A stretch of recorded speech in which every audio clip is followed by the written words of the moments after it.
అల్లం నారాయణ మాట్లాడతాం. నమస్తే సార్.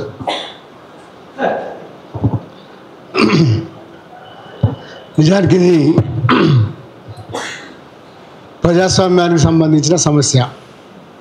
ప్రభుత్వాలు ఏర్పడేదాకా పార్టీలు ప్రజాస్వామ్యంతో ప్రవర్తిస్తాయి.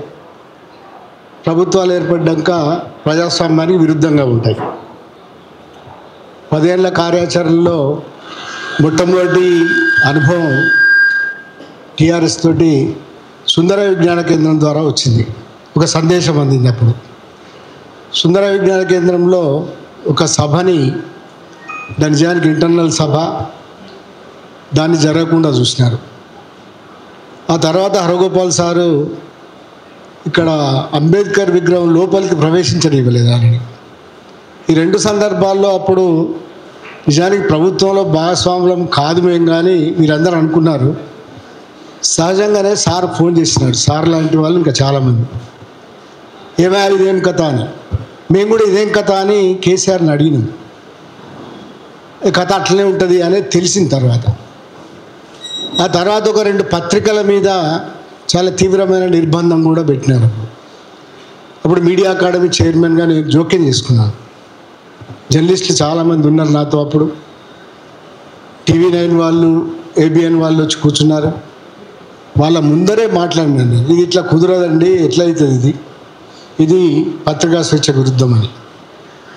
ఇట్లాంటి సంఘటనలు జరిగినప్పుడల్లా నాయన నరసింహారెడ్డి మాకు బాగా దగ్గర కాబట్టి, ఎందుకంటే యూనివర్సిటీలో ఆయన ఒక దోస్తులాగా ఉండేవాడు కాబట్టి ఆయనతో చెప్పేవాళ్ళు. నాతోటి ఏమవుతుంది నీకు తెలుసు కదా, ఆయనతో మాట్లాడమని అనేవాళ్ళు. ఆయనతో మాట్లాడేవాళ్ళు, అది అయ్యేది కాదు. దీనికి ముందు ఒక చరిత్ర ఉన్నది. పౌర హక్కుల సంఘం సమావేశంలో కేసీఆర్, నేను, జయశంకర్ సారు, హరగోపాల్ సారు, మేమే, ఆయన ఒక పౌర హక్కుల సంఘం నాయకుడిలాగా చాలా బ్రహ్మాండంగా మాట్లాడినాడు ఆయన. ఆ తర్వాత 10 ఏళ్ల కార్యాచరణలో సరే ధర్నా చౌకు, శంషాబాదు అనేక అనుభవాలు ఉన్నాయి మనకి. అట్లాగే 2వ అనుభవం ఇప్పటి ప్రభుత్వంది. నిజానికి కాంగ్రెస్తో చాలా పెద్ద అనుభవం ఉంది మనకి. 75 ఏళ్లలో కాంగ్రెస్ పార్టీ, ఎమర్జెన్సీ, ఆ తర్వాత అనంతర పరిణామాలు చాలా అనుభవించున్నాం. తెలంగాణ కాబట్టి మనం గీటురాయి ఎక్కడ పెట్టుకుంటామంటే ఎన్కౌంటర్లు అవుతున్నాయా కాలిత, ప్రజాస్వామ్యం అంటే ఏదన్నా పరిడవిలుతుందా లేదా అని ఇట్లా ఆలోచిస్తుంటాం. సహజం, ఎందుకంటే ఇక్కడ ఒక ఉద్యమం నడిచింది కాబట్టి. కానీ చివరికి ఎట్లా అయిందంటే యూనివర్సిటీల్లో ఎట్లా ఉన్నదనే స్థాయిలో చర్చకుంటాగా ఇది వచ్చింది. నేను ఎందుకు ఇది చెప్తున్నా, ఇప్పుడు మద్రాసులో ఒకటి సమావేశం జరుగుతున్నది. దానిలో 2 ఉన్నారు. భవిష్యత్తులో గవర్నమెంట్ ఏర్పరచుకుందామనే కోరికతో ఉన్న ఆయన ఉన్నాడు అక్కడే, ఇప్పుడు గవర్నమెంట్లో ఉన్న ఆయన కూడా ఉన్నాడు. వీళ్ళిద్దరు ఫెడరల్ హక్కుల గురించి మాట్లాడుతున్నారు. స్టాలిన్ పెట్టిన మీటింగ్లో దాంట్లో CPM పార్టీ కూడా ఉంది, దాంట్లో కాంగ్రెస్ పార్టీ కర్ణాటక గవర్నమెంట్ ముఖ్యమంత్రి కూడా ఉన్నాడు. వీళ్ళు ఇప్పుడు అందరూ కలిసి కేంద్రం అనే ఒక నియంతృత్వానికి వ్యతిరేకంగా డీలిమిటేషన్ జరిగితే మాకు చాలా హక్కులు కోల్పోతాం అని మాట్లాడతారు. మనం వింటాం. చాలా ప్రజాస్వామ్యయుతంగా ఉంటుంది ఆ నినాదం కూడా. తర్వాత వీళ్ళు అధికారంలోకి వస్తారు. వచ్చినాక 7వ హామీ అని కూడా స్వేచ్ఛ అని అంటారు. నిన్న అసెంబ్లీలో ఈ చర్చ కూడా జరిగింది. స్వేచ్ఛను హరిస్తున్నారని 10 ఏళ్ల పాటు రిప్రజెంట్ చేసిన హరీష్ రావు గారు అంటే, స్వేచ్ఛ గురించి మీరా మాట్లాడేదని బట్టి విక్రమార్క గారు. వీళ్ళది 15 నెలల పరిపాలన. ఈ 15 నెలల పరిపాలనలో మనం ఏదైతే చూడకూడదో చాలా చూసినాం. చివరికి జర్నలిస్టులు గుడ్డలు లేకుండా తిరగాల్సి వస్తుందనే హెచ్చరిక కూడా అసెంబ్లీ సాక్షిగా విన్నాం. ఇవన్నీ జరుగుతున్న క్రమం అంతా కూడా ఎట్లా అర్థం చేసుకోవాలి? ఇవాళ యూనివర్సిటీలో వచ్చిన దానికి కారణం ఏమిటంటే, యూనివర్సిటీల సమస్యలు పరిష్కరించలేని కారణం. యూనివర్సిటీలు చక్కగుంటికి ఇంత దూరం ఎందుకు వస్తుంది?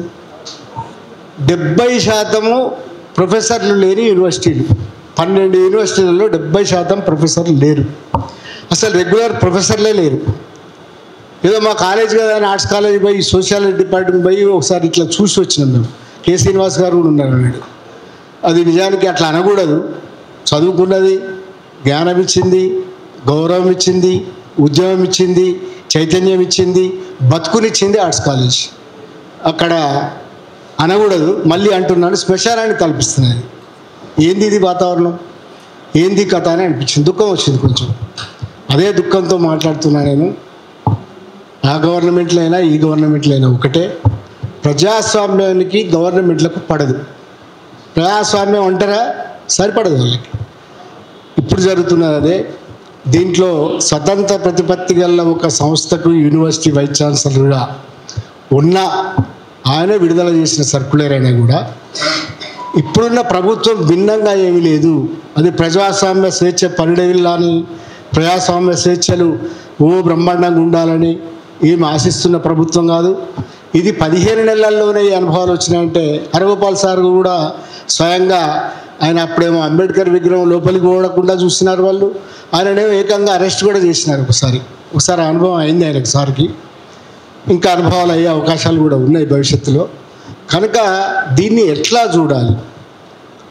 సరే, పూర్వ విప్లవ విద్యార్థులు ఎవరైనా కానివ్వండి, కానీ యూనివర్సిటీ అనేది మాకింత జ్ఞానం ఇచ్చింది, మాకింత బతుకుదెరువునిచ్చింది, మాకు పలుకుబడినిచ్చింది.